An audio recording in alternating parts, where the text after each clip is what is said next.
पतीच्या अचानक निधनानंतर सुलोचनाला आपल्या भावाच्या म्हणजेच मनोहरच्या घरी येऊन राहावं लागलं. मनोहरची पत्नी उर्मिला अतिशय वाईट स्वभावाची स्त्री होती. तिला सुलोचना आणि तिचा मुलगा शांतनू दोघेही आवडत नव्हते. सुलोचनाचा भाऊ मनोहर अनेकदा उर्मिलाला समजवायचा की ती सुलोचना आणि शांतनूवर अन्याय करू नको, पण उर्मिला उलट मनोहरच राग काढायची. उर्मिलाच्या घरी खूप गायी म्हशी होत्या.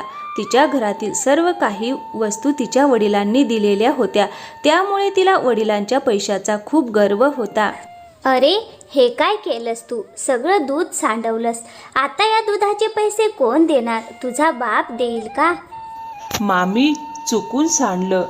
मामी, मामी मारू नको मला. मामी, मामी मारू नको मला. उर्मिला शांतनूला मारायला लागते तेव्हा सुलोचना धावत येते. वहिनी वहिनी, सोडा त्याला. माझ्या लेकराकडून चूक झाली. तू आणि तुझा मुलगा दोघेही निकम्मे आहात. तुम्ही आपल्या छातीवर ओझं आणून बसले आहेत. माझी बहीण म्हणे तिचा मुलगा.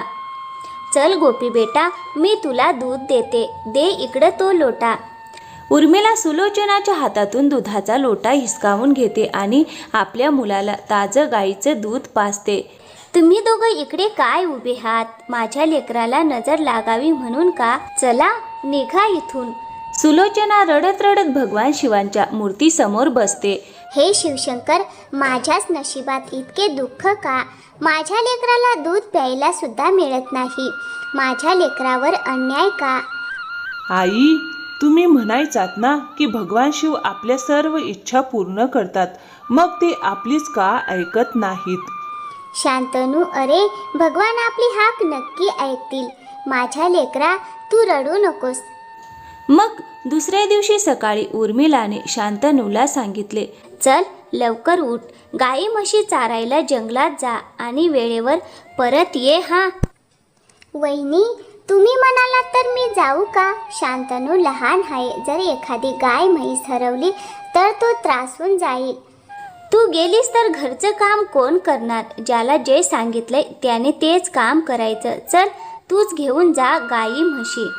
शांतनू गाई म्हशींना घेऊन जंगलात जातो. परतताना त्याला दूर एक लहानसं शिव मंदिर दिसतं, जिथं काही लोक भगवान शिवाची पूजा करत होते.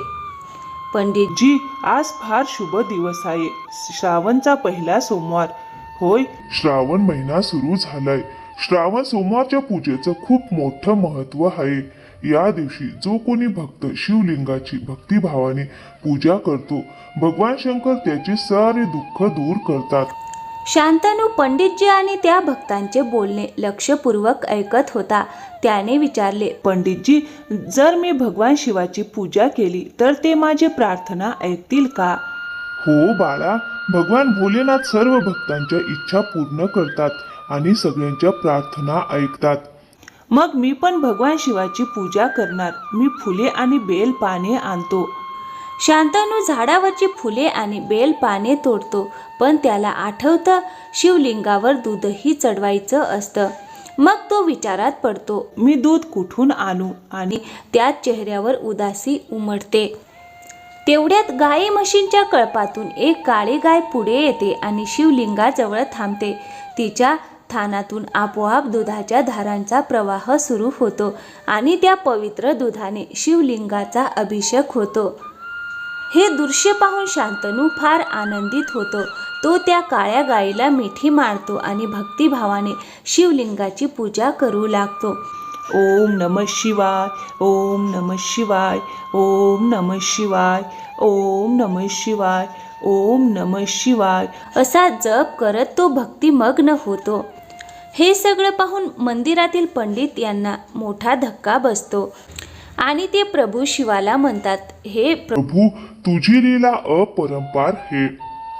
मंदिरातील सगळ्या भक्तांना खूप आनंद होतो. पूजा करता करता शांतनूला खूप वेळ होतो आणि तो संध्याकाळी फार उशिरा घरी येताच, कुठे गेला होतास तू? आता आलास का? थांब, आता तुला मी धडा शिकवते. असं म्हणत उर्मिला काठी घेऊन येते आणि शांतनूला मारू लागते. पण अचानक सर्व गायी आणि म्हशी उर्मिलावरच तुटून पडतात. हे पाहून उर्मिला घाबरून ओरडते, अरे वाचवा मला, कोणी वाचवा, या सगळ्या गायी म्हशी माझ्याकडे का धावतायत? अगं माझ्याच गायी आता माझ्यावरच का चढल्या? अरे तू काय खाऊ घातलंस त्यांना? कोणी वाचवा मला, वाचवा, अय्यो. उर्मिला जीव वाचवण्यासाठी धडपडते, पण गायी म्हशी सतत तिच्या दिशेने धावत राहतात. तेवढ्यात भगवान शंकर स्वतः प्रकट होतात. उर्मिला, तू निर्दोष सुलोचना आणि तिचा मुलगा शांतनूवर जे अत्याचार केलेस त्याचं फळ तुला मिळत आहे. हे पशु माझ्याच अंशाचे आहेत, त्यांच्यातही माझं अस्तित्व आहे. जेव्हा तू शांतनूवर अन्याय करत होतीस ते त्यांनी पाहिलं. मला माफ करा प्रभू, माझ्याकडून मोठी चूक झाली, माझ्यावर कृपा करा, या पशूंना थांबवा. मी सुलोचना आणि शांतनू यांची माफी मागते. आता मी त्यांना कधीच त्रास देणार नाही. हे शिवशंकर, मी तर तुमचे दर्शन मिळावं अशीच इच्छा ठेवली होती. मला ठाऊक होतं जर मी तुमची भक्तिभावाने पूजा केली तर तुम्ही माझी प्रार्थना नक्की ऐकाल. प्रभू, तुमचे दर्शन घेऊन आम्ही धन्य झालो. तुम्ही आमची प्रार्थना ऐकली आणि दर्शन दिलत. उर्मिला बघ, शांतनू किती भाग्यवान आहे. त्याच्या भाग्यामुळे आपल्यालाही भगवान शिवाचे साक्षात दर्शन घडले. सर्वजण मिळून भगवान शिवांना नमन करतात. काळी गाय आणि इतर सर्व गायी म्हशीही जणू भगवानांचे दर्शन घेऊन अतिशय प्रसन्न झालेल्या असतात. त्यानंतर भगवान शिव सर्वांना आशीर्वाद देऊन अदृश्य होतात. त्या दिवसानंतर उर्मिलाने कधीच सुलोचना आणि तिचा मुलगा शांतनूला त्रास दिला नाही.